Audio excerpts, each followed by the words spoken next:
ఇక్కడ కనిపిస్తున్న ఈ చేపలొచ్చేసి కోణం చేపలైతే అంటారండి. సో, ఈ చేపలొచ్చేసి మనకైతే సేల్‌కైతే వచ్చినాయనమాట.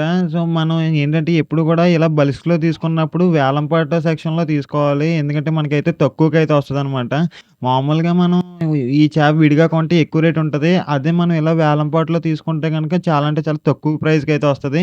మరి ఈ చేపలొచ్చేసి వేలంపాటకొచ్చినియి. మరి ఎంతకి పాడుకున్నారన్నదైతే ఈ షార్ట్‌లో అయితే క్లారిటీగా అయితే చూపిస్తాను. అండ్ ఛానెల్ కొత్తగా వచ్చిన వాళ్ళైతే సబ్స్క్రైబ్ చేసి అండ్ షార్ట్‌కొచ్చేసి లాస్ట్‌లో ఒక లైక్ అయితే చేయండి మర్చిపోకండి. అండ్ మన దాంట్లో ఫుల్ వీడియోస్ కూడా ఉన్నాయి. సో, అవి కూడా చూసి మీరైతే ఎంజాయ్ చేయండి.